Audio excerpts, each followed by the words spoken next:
সালামুন আলাইকুম। আজকের আলোচনার বিষয়বস্তু হচ্ছে ইহুদি এবং খ্রিস্টানরা তাদের জন্য আল্লাহ তাআলা কি বিধান দিয়েছেন। তারাও কি মুমিনদের মতো মুসলিমদের মতো জান্নাতে যেতে পারবে? আল্লাহ তাআলা এই ব্যাপারে কি বলছেন তার ঐশী গ্রন্থে। তো এই বিষয়টা নিঃসন্দেহেই অনেকটা স্পর্শকাতর। তার কারণ এই বিষয়ের বয়ান নিয়ে মুমিনদের মধ্যে বিভক্তি আছে। কেউ মনে করে ইহুদি খ্রিস্টানদের একটা অংশ জান্নাতে যাবে, কেউ মনে করে কম্মিন কালেও না, কারণ কোরআনে যতবার ইহুদিদের নাম আসছে প্রত্যেকবারই নেতিবাচক ভাবে আসছে। ইহুদিরা জান্নাতে যেতেই পারে না, অসম্ভব, ইম্পসিবল, নানান ধরনের মন্তব্য দেয়। কিন্তু আমি সবসময় একটা কথা বলি এবং আমি এটা বিশ্বাস করি যে কোরআন এমন একটা ঐশ্বরিক বিষয়, যখন আপনার সামনে আসে কোনো কিছু টু দা পয়েন্টে সরাসরি, তখন সেটা আপনাকে সরাসরি বুঝতে হবে। সরাসরি যেটা এসে গেছে সেটা নিয়ে আপনি যত ব্যাখ্যা বিশ্লেষণ করবেন, যত ঘাটবেন, তত বিভ্রান্তিতে পড়ার সম্ভাবনা আছে, পাশাপাশি অন্যরা বিভ্রান্তিতে পড়বে। কিন্তু যেই আয়াতগুলো সরাসরি আসছে সেগুলো সরাসরি বোঝা উচিত, আর যেইগুলো আয়াতে অস্পষ্ট বিধান আসছে সেগুলো নিয়ে গবেষণা করতে থাকেন যত ইচ্ছা। অন্তরে যদি বক্রতা না থাকে আপনার ভুল হলে আল্লাহ মাফ করবে, কোনো সমস্যা নাই। কিন্তু যেই আয়াতগুলোতে আল্লাহ সরাসরি বলছে কোনো বিষয়, সেই আয়াত নিয়ে যত ব্যাখ্যা বিশ্লেষণ করবেন তত আপনি গুমরা হবেন, বিভ্রান্তিতে পড়বেন। তো ইহুদি খ্রিস্টানদের বিষয়ে আল্লাহ তাআলার সিদ্ধান্ত কি, এই বিষয়টা সবচেয়ে ভালোভাবে বুঝতে গেলে আপনাকে বুঝতে হবে সূরা বাকারার ৬২ নম্বর আয়াত। এইখানে আল্লাহ তাআলা যা কিছু বলছেন একেবারে টু দা পয়েন্টে, সরাসরি স্পষ্টভাবে, মিনিমাম বেসিক যার ভিতরে আছে এই আয়াত তার বোঝার জন্য কোনো ধরনের ব্যাখ্যা বিশ্লেষণের কোনো প্রয়োজন নাই। যেমন এখানে আল্লাহ তাআলা বলতেছেন, নিশ্চয়ই যারা ঈমান এনেছে, যারা ইহুদি হয়েছে, খ্রিস্টান এবং সাবী, এবং যারা ঈমান আনেছে এক আল্লাহ আর শেষ বিচারের প্রতি, আর যারা নেক কাজ করেছে তাদের জন্য তাদের রবের নিকট রয়েছে প্রতিদান। তারা ভীত হবে না, তাদেরকে দুঃখিত হতে হবে না। পরিষ্কার না? একদম পরিষ্কার না?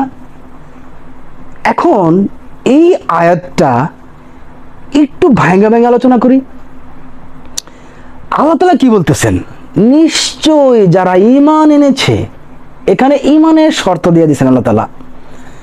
যারা ইহুদি হয়েছে, খ্রিস্টান এবং সাবী, এবং যারা ঈমান এনেছে এক আল্লাহ আর শেষ বিচারের প্রতি, আর যারা নেক কাজ করে।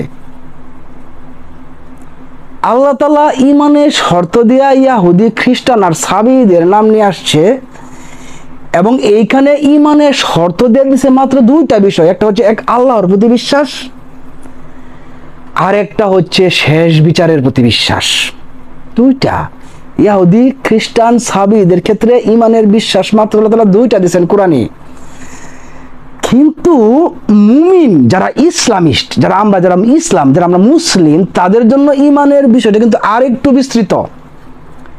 যেমন আমাদের জন্য ঈমানের শর্ত হচ্ছে এক আল্লাহর প্রতি বিশ্বাস, শেষ বিচারের প্রতি বিশ্বাস, আল্লাহর কিতাব সমূহের উপর বিশ্বাস, ফেরেশতাকুলে বিশ্বাস, এবং নবী রাসূলগণের প্রতি বিশ্বাস। কিন্তু ইহুদি, খ্রিস্টান এবং সাবীদের ক্ষেত্রে আল্লাহ তাআলা ছাড় দিলেন। সেখানে তিনি ফেরেশতাকুলের প্রতি বিশ্বাস, কিতাব সমূহের প্রতি বিশ্বাস এবং নবী রাসূলগণের প্রতি বিশ্বাসের তিনটা বিষয়কে বাদ দিয়া, যা আমাদের জন্য মুসলিমদের জন্য তিনি দিয়েছেন, তাদের মাঝখান থেকে এই তিনটা বিষয় বাদ দিয়া মাত্র দুইটা বিষয় দিলেন ইহুদি, খ্রিস্টান আর সাবীদের ক্ষেত্রে। সেটা হচ্ছে কি? এক আল্লাহর প্রতি বিশ্বাস আর শেষ বিচারের প্রতি বিশ্বাস। এবং তিনি নেক কাজের শর্ত জুড়ে দিয়েছেন, যারা নেক কাজ করে তাদের জন্য তাদের রবের নিকট রয়েছে প্রতিদান। তারা ভীত হবে না, তাদেরকে দুঃখিত হওয়া লাগবে না। একেবারে সুস্পষ্ট না? জান্নাতের মালিক কে? আল্লাহ তাআলা। ক্ষমা করে দেওয়ার মালিক কে? আল্লাহ তাআলা। বিধান দেওয়ার মালিক কে? আল্লাহ তাআলা। আল্লাহ তাআলা যদি ইহুদি খ্রিস্টান নাসারাদের জন্য কোনো বিধান দিয়ে থাকেন, এর বিনিময়ে যদি তিনি পুরস্কার দেওয়ার ঘোষণা করে থাকেন এবং তাদেরকে দুঃখিত না হওয়ার সুসংবাদ দিয়ে থাকেন, তাহলে আপনি আমি কে সেটার সাথে দ্বিমত পোষণ করার?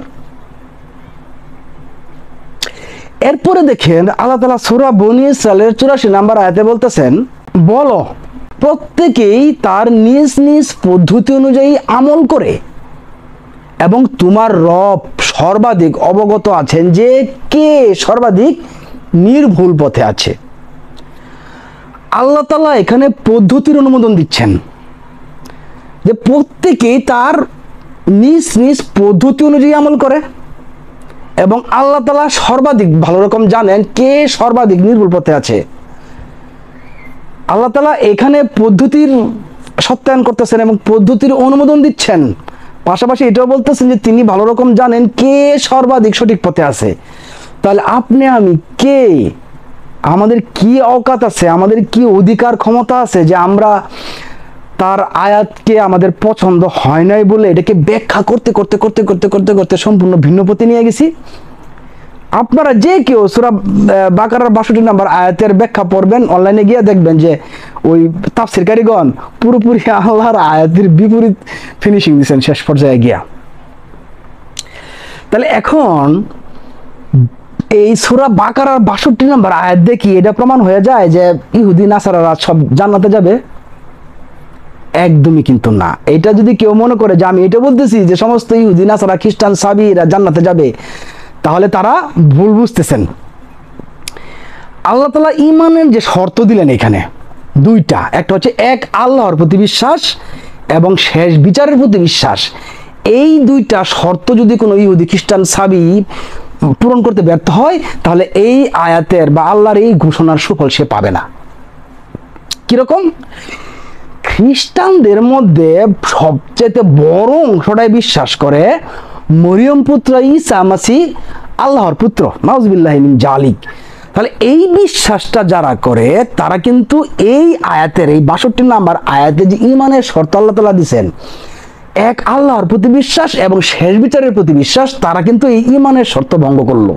তারা মরিয়ম পুত্র ঈসা মাসিহকে আল্লাহর সাথে শরীক করলো।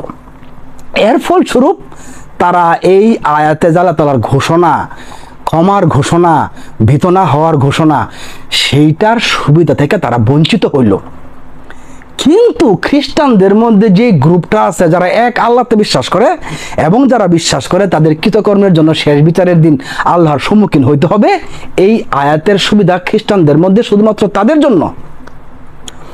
অনুরূপভাবে ইহুদিদের মধ্যে যে বড় অংশটা মনে করে হযরত উযায়ের আলাইহিস সালাম আল্লাহর পুত্র, খ্রিস্টানদের ধর্মবিশ্বাসের মতো তারা নিশ্চিতভাবেই এই আয়াতে ঘোষিত সুফল ভোগ করতে পারবে না। শুধুমাত্র ইহুদিদের মধ্যে তারাই এই আয়াতে সুফল পাবে যারা এক আল্লাহতে বিশ্বাস করে এবং যারা বিশ্বাস করে শেষ বিচারের দিন আল্লাহর মুখোমুখি হইতে হবে, কৃতকর্মের ফল ভোগ করতে হবে। শুধুমাত্র তাদের জন্য এই আয়াত মানে ঘোষণা করা হয়েছে। অনুরূপভাবে সাহাবীদের ক্ষেত্রেও তাই, কারণ সাহাবীদের মধ্যে দুইটা গ্রুপ আছে। একটা গ্রুপ হচ্ছে যারা এক আল্লাহতে বিশ্বাস করে, আরেকটা গ্রুপ হচ্ছে যারা ফেরেশতাদের পূজা করে এবং তারা বিশ্বাস করে দুনিয়াতে যত ঘটনা ঘটে সমস্ত ঘটনার পিছনে তারকাদের হাত আছে। এই বিশ্বাসের মধ্যে দিয়ে তারা আল্লাহর সাথে শিরক করে এবং এই সাহাবীদের মধ্যে যারা এক আল্লাহতে বিশ্বাস করে এই আয়াতের সুবিধা মাত্র তারাই পাবে, এই আয়াতের সুফল শুধুমাত্র তারাই ভোগ করবে। সমস্ত ইহুদি খ্রিস্টান সাহাবীদের জন্য আল্লাহ তাআলা এই আয়াতের সুফল ভোগ করার সুযোগ দেয় নাই। উনি ঈমানের দুইটা শর্ত জুড়ে দিয়েছেন, এক আল্লাহর প্রতি বিশ্বাস এবং শেষ বিচারের প্রতি বিশ্বাস। এবং নিঃসন্দেহে তার জ্ঞান, তার প্রজ্ঞা, তার বিচার বৈশ্লেষণিক ক্ষমতা এক অনন্য উচ্চতায়, যেই উচ্চতার দেয়ালে বাধাপ্রাপ্ত হয়ে আল্লাহর সাথে শিরককারীরা জাহান্নামে নিপাতিত হবে। আল্লাহর জান্নাত আল্লাহ কাকে দিবে এটা তার ইখতিয়ারভুক্ত, এটা তার ক্ষমতার আওতাধীন। সে যদি ইহুদি খ্রিস্টানদেরকে জান্নাতে নিয়ে যায়, আপনারা আমার এটা নিয়ে কোনো মাথা ব্যথার কোনো কারণ নাই, কোনো জেলাস ফিল করার কোনো কারণ নাই, কোনো হিংসা বিদ্বেষ করার কোনো কারণ নাই। কারণ আশরাফুল মাখলুকাত আল্লাহ তাআলা সৃষ্টি করছেন, এগুলো সব তার কাছে প্রিয়। তিনি যদি কোনো সম্প্রদায়, কোনো গোষ্ঠী, কোনো জাতিকে কোনো বিষয়ে ছাড় দিয়া ক্ষমা করতে পারেন, আমাদের সেটা মানে নিতে কোনো ধরনের অসুবিধা থাকার কথা না, যেহেতু আমরা মুমিন এবং আমরা বিশ্বাস করি সমস্ত কিছুর একক একক অধিপতি, একক মালিক আল্লাহ তাআলা। তিনি যে সিদ্ধান্ত দিয়েছেন সেটাই ফুল, সেটাই ফাইনাল। আপনার আমার কোনো অধিকার নাই কোনো ব্যাখ্যা, বিশ্লেষণ এবং হাদিসের রেফারেন্স নিয়ে সেই আয়াতের বিরোধিতা করার। আল্লাহ তাআলা আমাদের প্রত্যেককে সহি বুঝ দান করুক এবং সেই অনুযায়ী আমল করার তৌফিক দান করুক।